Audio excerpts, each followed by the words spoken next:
기도하옵나이다. 아멘.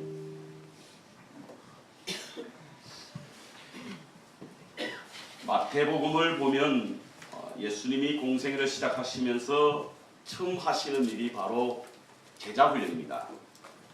그 제자훈련이 어디에서 시작되었냐면 바로 산상에서 시작되었기에 우리는 마태복음 5장, 6장, 7장을 산상순이라고 말합니다. 어떤 분들은 이를 천국의 대헌장이라고 말하기도 하고요.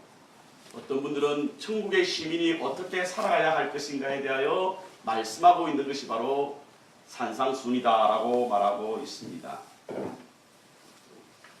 존 스토트 목사님이 쓴 산상순이라고 하는 책에 보면 영국 성공의 사제이자 시인이며 로마 캐톨릭 가정에서 태어나서 영국 성공회로 전향할 때 수많은 핍박을 받았던 한 분을 소개하고 있는데 그분이 누구냐면 바로 존 던이라고 하는 분입니다.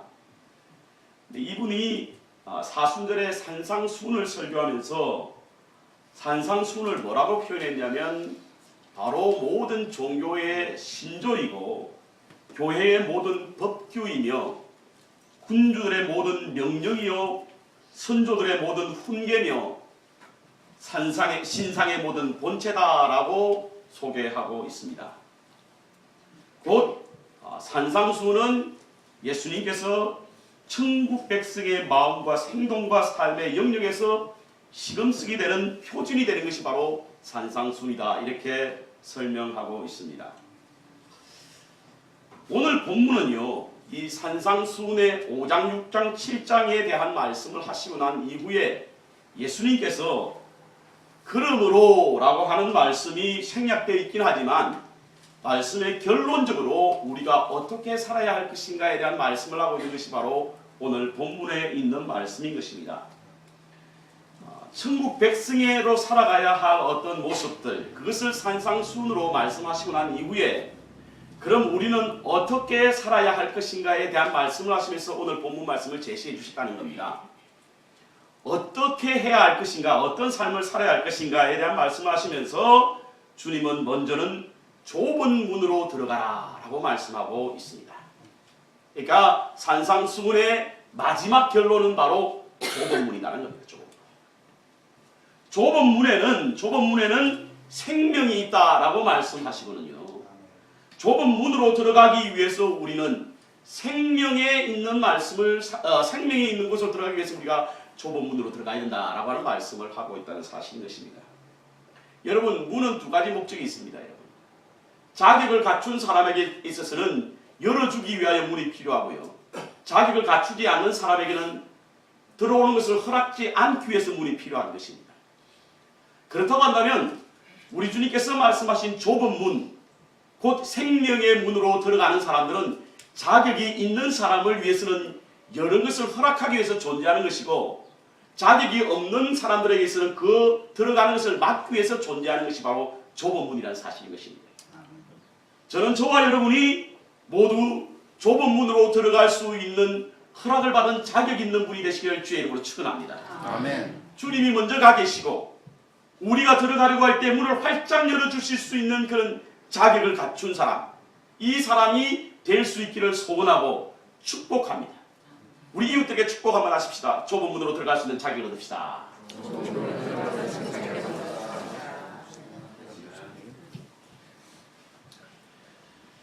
좁은 문으로 들어가기 위해서는 우리가 좁은 길로 가야만 합니다. 좁은 길로 가야만 좁은 문으로 들어갈 수 있대요.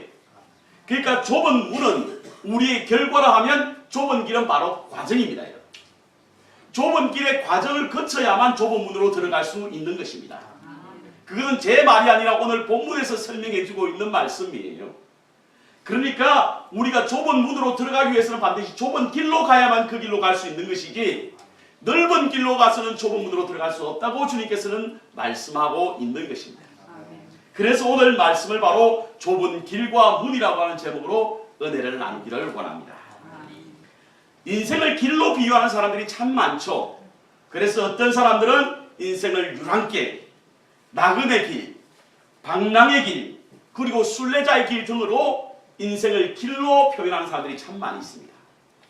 인생을 길로 표현하는 것은요, 바로 인생이, 우리가 살고 있는 인생이 바로 목적지요, 종착지요, 그리고 마지막 본향이요, 고향이 아니라고 하는 의미인 것입니다. 길에 자리를 깔고 사는 사람은 없죠. 거기가 자기의 고향이라고 생각하는 사람은 아무도 없습니다. 그러니까 인생을 길이라고 표현하는 그 의미는 바로 우리가 따로 가야 할 길이 있다라고 하는 것을 의미하는 내용이라고 볼 수 있는 것입니다. 그래서 인생을 길로 표현하는 사람은 언제든지 우리가 목적지를 향하여 가고 있다라고 하는 의미로 그렇게 말씀을 나누고 있는 것이죠. 길이 바로 인생이라고 한다고 한다면 우리는 어떤 길을 선택하느냐에 따라서 그 인생이 달라질 수 있다라고 하는 것입니다.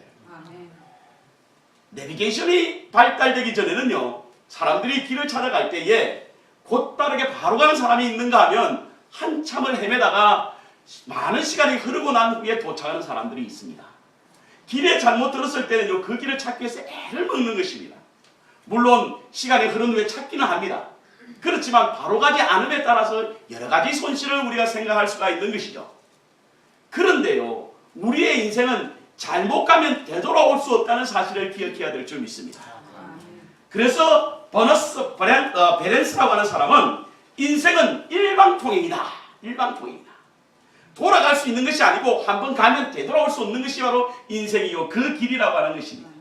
그래서 인생의 길에는 참으로 선택이 중요하고 어떤 길을 선택하느냐에 따라서 그 종착역이 달라질 수 있다라고 하는 것이죠. 오늘 주님은 좁은 문으로 들어가라. 이를 위해 좁은 길로 가라 라고 하는 말씀을 하고 있습니다. 저는 오늘 이 말씀을 통해서 세 가지 질문에 한번 도전해 보기를 원합니다. 첫 번째 도전은 바로 좁은 길은 어떤 길인가? 무엇을 좁은 길이라고 하는가?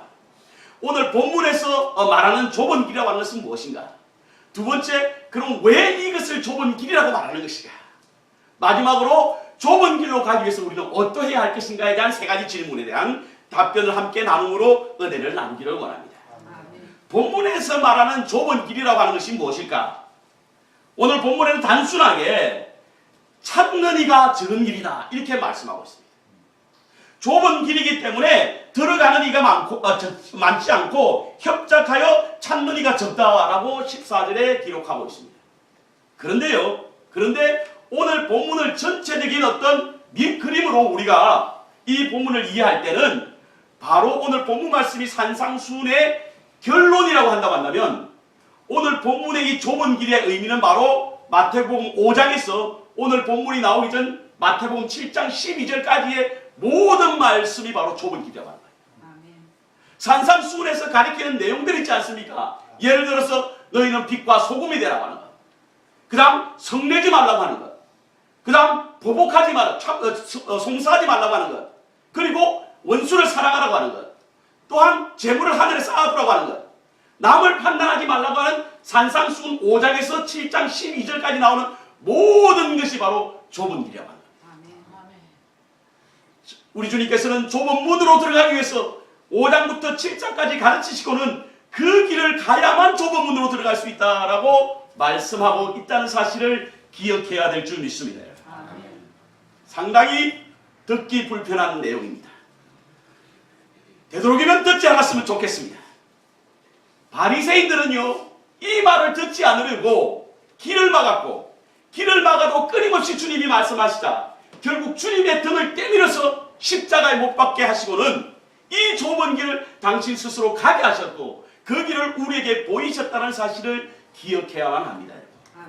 듣기 싫다고 듣지 않을 수 없는 길이고 좁은 문으로 가기 위해서는 우리가 반드시 이 길을 가야 하는 길이기에 우리가 빛과 소금, 성내지 아니한 것, 보복하지 않은 것, 원수를 사랑하는 것, 재물을 하늘에 쌓아두는 것, 남을 판단하지 않는 길이 바로 주님께서 가르쳐주신 좁은 길이라는 사실을 기억해야 될 줄 믿습니다. 그럼 왜 주님은 이 길을 갖다가 좁은 길이라고 정의하셨을까? 주님께서 이 길을 좁은 길이라고 말씀하신 이유가 무엇일까? 첫 번째로 이 길은 바로 제약이 있는 길이기 때문에 리스트릭션이 있다는 겁니다. 제한하는 어떤 길이 있다는 겁니다. 그렇죠?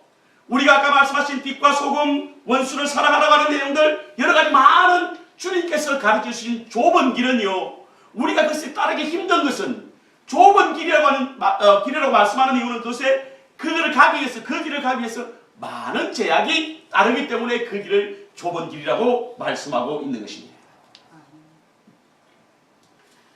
아무런 제약이 없는 신앙생활을 하고 계신 분이 계신다고 한다면 우리는 분명 잘못된 신앙생활을 하고 있습니다. 신앙생활을 하다 보면 주님을 따르기 위해서 우리에게 제약된 일이 참 많죠. 끊어야 할 것도 많고 버려야 할 것도 많습니다. 우리가 모든 것을 소유한 채 주님의 길을 따른다고 하는 것은 불가능한 일입니다. 그래서 우리가 주님을 따르는 좁은 길에는 반드시 제약이 따르게 마련인 것입니다. 주님께서 산상순으로 말씀하시고 난 이후에 왜 좁은 길이라고 말씀하시냐? 그것은 제약된 길이라고 하는 의미의 말씀이라고 하는 사실을 기억해야 되는 거예요. 좁은 길을 간다든지 좁은 길을 운전할 때요, 반드시 경계선이라고 하는 게 있습니다. 이 선은 넘지 말아야 하는 경계선이 있는 거예요. 그 선을 넘었다가는 큰일 나는 일이 있습니다, 여러분. 좁은 산길을 다닐 때에 여러분 낭떠러지와 같은 경계선이 있지 않습니까? 그 길을 넘는 순간 그것은 낭떠러지에 떨어지고 마는 것입니다. 그래서 좁은 길에는 반드시 경계선이 있고 그 경계선을 넘지 말아야만 생명의 길로 갈 수 있는 거예요. 하지만 넓은 길은 그렇지 않지 않습니까, 여러분? 왔다 갔다 하죠. 왔다 갔다. 주님께서 좁은 길로 가라고 하는 것은 너희에게 분명한 경계선을 지키라라고 하는 거예요. 아멘. 그리스도인에게 있어서 경계선은 분명히 있습니다. 지켜야 할 건 있잖아요. 아무것도 지키지 않은 채 우리가 신앙생활 한다고 해서 그것은 신앙생활이 아닙니다. 그리스도인이 사회의 구성원으로 살아가기 때문에 사회로부터 벗어날 수는 없어요. 그렇지만 사회에서 벗어날 수 없다고 해서 우리가 경계선을 치지 않은 채 살아갈 수는 없는 것입니다. 그래서 주님께서 우리에게 좁은 길로 가라라고 하는 것은 바로 세상과 짜가이 살지만 세상과 분명한 경계선을 두어서 좁은 길로 가라라고 말씀하고 있다는 사실인 것입니다. 아멘. 너희는 이 세대를 본받지 말고 오직 마음을 새롭게 함으로 변화를 받아 하나님의 선하시고 기뻐하시고 온전하신 뜻이 무엇인지 분별하도록 하라. 이것이 너희가 드릴 하나님께 영적 예배다라고 하는 말씀입니다. 아멘. 하나님을 섬기며 살아가는 우리의 영적 예배라고 하는 것은 하나님의 거룩한 성전에 나와서 우리의 몸을 들여 예배하는 것도 있지만 우리의 삶 속에서 하나님께서 주시는 은혜와 능력으로 말미암아 좁은 길을 걸어가기 위하여 우리의 마음을 새롭게 함으로 변화가 되어서 하나님의 선하시고 기뻐하시고 온전하신 뜻이 무엇인지 분별하며 사는 것이 하나님 앞에 드릴 영적 예배임을 기억하시고 분명한 경계선을 통하여 우리가 넘나들기 쉬운 멸망의 길로 가는 것에서 돌이켜 좁은 길로 갈 수 있는 저와 여러분 되시기를 주의 이름으로 축원합니다. 진보적인 성향을 가진 사람들은요, 그 학자들은 경계선을 뛰어넘는 것이 학자적인 양심이요 혹은 앞서가는 지식인이라고 착각합니다. 그래서 그들은 허용과 관용의 차원에서 다른 종교에도 구원이 있다라고 하는 다원주의를 외치고 있습니다. 큰일 날 이야기입니다, 여러분. 천하의 다른 이름으로 구원을 받는다는 이름을 준 적이 없다고 사도 바울 선생 고백하지 않습니까? 아멘. 우리가 관용도 좋고 허용도 좋습니다. 그러나 넘지 말아야 할 경계선은 있는 거예요. 세상 사람을 하나님의 전으로 인도하기 위하여 우리가 때로는 관용과 허용이 필요합니다. 그러나 그렇다고 해서 우리의 경계선을 무너뜨릴 수 없다는 사실을 기억해야 될 줄 믿습니다. 아멘. 그것이 좁은 길이에요. 그것이 좁은 길. 두 번째로 좁은 길이라고 하는 것은 바로 장애물이 있는 곳이 바로 좁은 길입니다. 여러분, 산상수훈은요, 어떻게 보면 우리 인생의 장애물이 될 수 있습니다. 우리가 하나님의 뜻 아니고 인간의 본성을 따라 살 때예요. 주님께서 가르치신 산상수훈의 5장, 6장, 7장은 굉장히 장애가 될 수 있습니다. 그래서 때로는 하나님의 말씀을 약간 비껴나가서 살고 싶을 때가 있습니다. 여기 좁다라고 하는 헬라어는요, 스테노스라고 하는 의미인데, 이 스테노스라고 하는 말의 의미는 좁은 장애물이 서 있으므로 힘든 길이라고 하는 의미로 바로 좁은 길이라고 하는 의미를 가질 수 있습니다. 그러니까 우리가 길을 갈 때에 어떤 장애물이 있어 비켜가야 되지 않습니까, 여러분? 그것이 바로 좁은 길이라고 하는 이야기예요. 세상 사람들은 간혹은 많은 사람들이 안락의 길을 찾습니다. 할 수만 있으면 편리한 길을 택합니다. 신앙생활도 편리를 위해서 하고 안락을 추구하려고 합니다. 하지만 주님께서는 좁은 길을 택하라고 말씀하십니다. 장애가 있어도 좁은 문으로 들어갈 수 있는 길을 택하라고 말씀하시거든요. 그렇죠. 좁은 길을 가야 할 때 우리는 많은 부분을 우리는 포기해야만 합니다. 자신의 성품 내려놓아야 합니다. 욕심 내려놓아야 합니다. 우리의 환경과 여건 뛰어넘어야 합니다. 전통, 습관 이런 것들이 우리 인생에 장애가 되어서 하나님의 일을 행하는 일에 있어서 불편을 느낄 때가 있는 거예요. 그래서 그 길은 좁은 길이라고 말씀하고 있다는 사실입니다. 저는 하나님께로 향하는 우리의 길, 하늘의 길을 여신 하나님께로 향하는 길에 있어 우리에게 믿음의 장애가 되는 어떤 부분을 뛰어넘을 수 있는 은혜가 있기를 바라고요. 주님을 믿는 일에 있어서 우리 생활의 불편함을 뛰어넘는 은혜가 있어야 될 줄 믿습니다. 그 길을 가야만 좁은 문으로 갈 수 있다.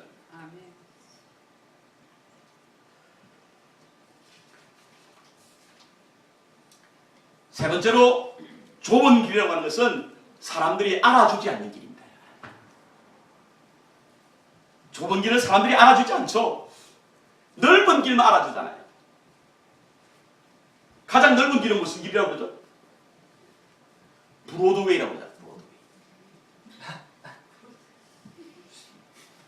아니, 브로드가면 넓다는 뜻 아니에요. 큰 길은 다 이름이 있습니다, 여러분. 메가드 하이웨이, 조지 워싱턴 브리지, 그렇죠? 다 이름이 있지 않습니까? 근데 조그만 길에는 이름이 없어요. 뭐라고 이름 붙이죠? 오솔길. 이름은 아니죠. 또 어떤 분은 새길. 또 무슨 이름 붙이죠? 골목길. 이건 이름이 아닙니다, 여러분. 좁은 길은 이름이 없어요. 넓은 길은 서로 자기의 이름을 붙이려고 하죠. 여러분, 좁은 길로 가라고 하는 말씀은요, 이름도 없이 빛도 없이 하나님의 길을 가라고 하는 말씀이 여기에 담겨 있다는 사실인 거죠. 주님께서 좁은 길로 가라고 하는 이야기는 무명의 길을 가라, 무명의 삶을 살라라고 하는 거예요. 주님이 가르치신 산상수훈은요, 그야말로 세상이 추구하는 것과 정반대 길입니다. 세상은 할 수만 있다면 자신의 이름을 드러내려고 합니다. 그래서 자신의 이름이 빛나는 곳에는 구름처럼 모여듭니다. 그렇지만 자신이 나타나지 않는 곳은 할 수만 있다면 피하려고 하는 것이죠. 여러분, 우리 아까 찬양할 때에 동영상 봤지 않습니까? 예수님께서 예루살렘 성전에 입성하게 될 때에 얼마나 많은 사람들이 모여서 주님을 맞이하며 종려나무 가지를 흔들고 호산나 호산나 찬양했습니까? 역사가 조세퍼스에 의하면요, 당시에 예수님께서 입성하실 때에 천지가 진동하는 것 같았다라고 표현하고 있습니다. 사람들의 함성이 얼마나 컸던지 지각이 막 흔들렸다는 거예요. 왕으로 오신 주님을 그렇게 맞이했던 그들이 불과 3일이 지나기 전에 주님이 걸어가는 길에는 아무도 없었습니다. 사람의 생리가 그런가 봅니다. 그래서 할 수만 있다면 좁은 길로 가라고 하는 것은 주님께서는 사람이 많이 찾지 않는 이유로 바로 사람들이 알아주지 않는 길이기에 너희가 그 길로 가야만 좁은 문으로 향할 수 있다라고 말씀하고 있다는 사실인 것입니다. 크리스찬이라고 하는 것은, 기독교인이라고 하는 것은 세상과 다른 외롭고 고독한 길을 걸어가는 사람들이 바로 그리스도인입니다. 그래서 요한일서 3장 14절에 보면요, 너희는 세상이 미워하거든 이상히 여기지 말라라고 말씀하고 있고, 디모데후서 3장 12절에 보면 무릇 그리스도 예수 안에 경건하게 살고자 하는 자는 박해를 받을 것이다 라고 말씀하고 있습니다.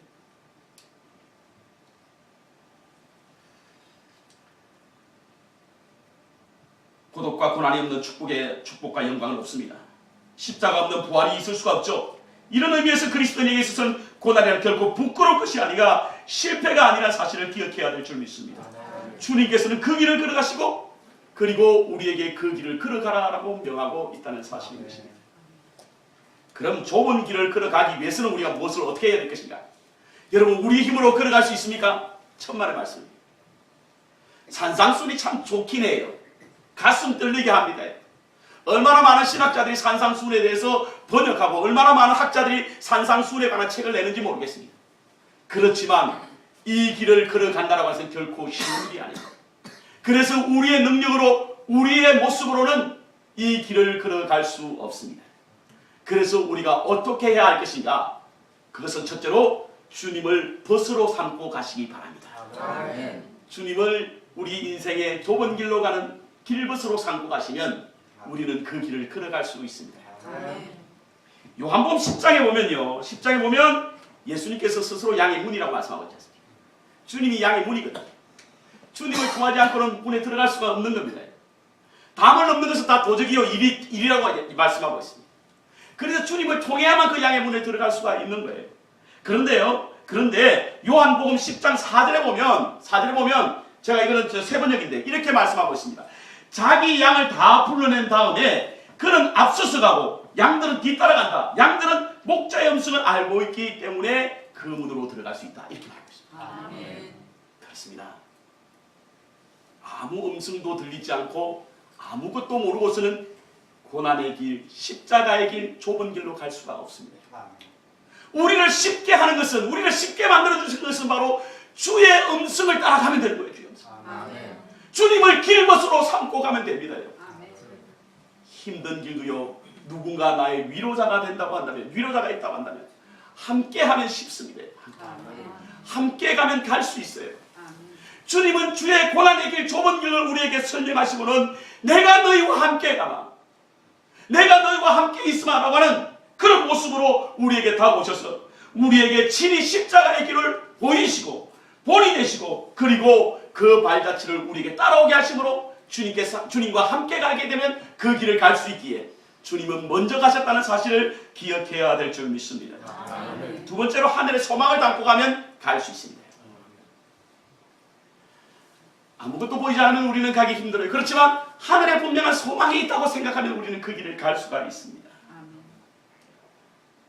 사도 바울은요, 참 여러 종류의 사람으로부터 괴롭힘을 당했습니다. 근데 그 중에서도 가장 크게 괴롭혔던 사람은 바로 유대인이었습니다. 같은 동족이었습니다. 아마 유대교를 철저히 따랐던 바울이었기에 유대교에서 돌아서서 기독교인으로 개종한 이후에는 많은 사람들의 복수심에 불타 그를 괴롭혔는지도 모릅니다. 그런데요, 안디옥과 이고니온에서 어떤 일이 벌어졌냐면 유대인들이 불러서 산 사람들이 돌로 던져서 바울을 죽이려고 돌을 쳤습니다. 그반 죽게 되었습니다. 그반 죽게 되었다는 것을 알 수 있는 이유는 바로 사람들이 생각할 때 바울이 죽었구나 하고 떠났기 때문입니다. 돌에 맞아서 죽었어요. 루스드라에서 돌에 맞아 죽고 난 이후에 다시 바울이 살아났습니다. 어떤 이유로 살았는지 성경에 기록되어 있지 않겠는지 알 수 없어요. 다 죽지 않았든지 그렇지 않으면 죽었던 바울을 하나님이 살리셨는지 그는 알 수 없습니다. 어쨌든 그가 살았습니다. 그런데요, 바울도 참 독하죠. 아니 그렇게 돌에 던져서 맞아 죽임을 당했다고 한다면 그 지역은 피하여 가지. 그쪽에서 온 사람들이 루스드라에서 돌을 던져 죽였는데 다시 그쪽 지역으로 갑니다. 그리고는 사도행전 14장 22절에 보니까 뭐라고 말씀하고 있냐면 마음을 굳게 하여 이 믿음에 머물러 있으라. 권하고 또 우리가 하나님의 나라에 들어가려면 많은 환난을 겪어야 할 것입니다. 그는 그가 받았던 환난, 곧 죽임의 위기 속에서도 그가 그 일을 감당할 수 있어서 어떤 것? 하늘나라에 소망이 있었기 때문에 사실. 좁은 길은요, 우리의 의지와 우리의 능력으로 갈 수 없습니다, 여러분. 하늘의 소망이 있는 자만 걸어갈 수 있는 거예요. 아멘. 하늘의 길을 본 자들만 들어갈 수 있다는 사실을 기억해야 될 줄 믿습니다. 아멘. 여러분, 발자국이라고 하는 시 아시죠? Footprint in the Sand라고 하는 그런 그 영어 시입니다. 발자국에 아마 여러분 많은 분들이 들어보셨을 거예요. 어떤 사람이 꿈을 꿨습니다. 주님과 함께 해변을 걷고 있는 꿈이었습니다. 모래에 난 두 사람의 발자국을 그가 보았는데요. 하나는 자기의 것이고 하나는 주님의 것임을 알 수 있습니다. 그런데 한참 길을 가다 보니까 발자국 두 개가 없고 발자국 두 개만 남았던 거예요. 그런데 가만히 생각해 보니까 그때가 자기가 가장 힘들 때였다는 거예요. 그래서 그는 주님께 원망했습니다. 주님, 아니 평생 동안 저희와 함께 하시겠다고 약속하셨잖아요. 그런데 제가 당신이 가장 필요한 힘들 때 어떻게 주님은 떠나셨습니까? 왜 주님의 발자국은 보이지 않고 내 발자국만 있습니까? 라고 주님께 원망했습니다. 그러자 주님은 이렇게 말씀하십니다. 사랑하는 자녀야, 나는 너를 결코 버려둔 적이 없단다. 시련과 고통의 순간에 내가 보았던 그 발자국은 힘들어하는 너를 얻고 있는 너의 발자국이 아니라 나의 발자국이란다. 아멘. 그 후편이 새로 나왔습니다. 그 사람이 다시 꿈을 꾸게 됐다는 거예요. 어렵고 힘들었던 시간 발자국은 여전히 하나밖에 없었는데요. 그것은 틀림없이 주님의 발자국임을 알았습니다. 그런데 발자국이 이번에는 막 이리저리 흩어져 있더라는 거예요. 그때 이 사람이 생각하기를 예수님이 정말 힘드셨구나. 나를 업은 것도 힘들었지만 그 당시에는 광풍이 많이 부는 시기라서 주님이 참 힘드셨구나. 그래서 그는 예수님 정말 저 때문에 많이 힘드셨군요. 죄송해요. 그래, 그때는 폭풍과 몰아쳤어. 너를 놓치지 않으려고 내가 끝까지 너를 업고 있느라고 발자국이 이리저리 막 흩어져 있는 거야. 그런데 이 사람이 한참 가다 보니까 이번에 발자국이 선명해 보이는데 내 발자국이 막 지그재그로 이렇게 있더라는 거죠. 그래서 그 사람이 주님께 물었습니다. 주님, 이 발자국은 무슨 발자국입니까? 그랬더니 예수님이 신이 난 듯 대답하시기를, 자녀야, 내가 기억 못하는구나. 그 발자국은 그때 무슨 일이 일어났냐면 우리가 함께 기뻐 춤을 추었기 때문에 발자국이 여기저기 흩어져 있는 거야. 아멘. 우리 인생의 길에서 때로는 주님께 업혀가야 하는 고통이 있을 때가 있습니다. 그때 주님은 우리를 업어주십니다. 아멘. 그런데 고통만 있는 것이 아니죠. 고통 중에도 주님은 우리를 춤추게 하신다는 사실을 기억해야 될 줄 믿습니다. 아멘. 좁은 길에도 우리를 춤추게 하시는 주님을 경험하시는 저와 여러분 되시기를 주의 이름으로 축원합니다. 아멘. 소망이 있는 자는 춤추게 되어 있는 거예요. 소망이. 말씀의 결론을 내리겠습니다. 흔히 인생을 살다 보면 교차로라고 하는 것을 만나게 됩니다. 그리고 어떤 길을 가야 할지 잠시 그곳에서 머뭇거리죠. 바른 길을 선택하는 것은 바른 결과를 가져오기 때문에 우리는 바른 선택을 위해서 그곳에 머물면서 한참 어떤 선택을 해야 할 것인가 망설입니다. 세상 사람들은 중용을 말합니다. 흑백 논리에 사로잡히지 말고 중간에 차지하자. 세상의 지식도 맞다 틀리다가 있고 모른다가 있으니까 중용의 길에서 우리가 걸어갈 수 있는 길은 없는가를 들여다보아야 한다라고 말하는 사람이 있습니다. 그러나 주님께서는요, 중간문은 없대요. 좁은 문이든지 넓은 문이든지 둘 중에 하나를 선택해야 된다고 합니다. 좁은 문으로 들어가기 위해서는 좁은 길로 가야 하고 넓은 문으로 들어가기 위해서는 넓은 길로 가야 한다는 사실인 것이죠. 생명 있는 좁은 문, 좁은 길로 가시기를 주의 이름으로 축원합니다. 좁은 길은 제약이 있고 장애가 있고 그리고 남들이 알아주지 않는 길입니다. 그래서 힘든 길이죠. 그러나 그 길을 선택하게 될 때 주님이 동행하시고 소망의 빛을 보이시며 은혜의 길로 이끄신다는 사실을 기억해야 될 줄 믿습니다. 사진작가인 조홍무 씨라고 하는 분이 계세요. 이분이 자기의 찍은 사진과 길을 잘 찍는 사람이에요.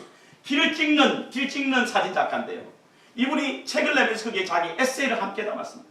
그 책의 제목이 뭐냐면 인생은 선택의 길이다 라고 하는 제목. 인생은 선택의 길이다. 그는 그곳에서 이렇게 말합니다. 인생에서 재방송은 절대로 있을 수 없다. 다시 볼 수 있거나 갈 수 있는 인생이라면 그것은 인생이 아니다. 다만 드라마일 뿐이다.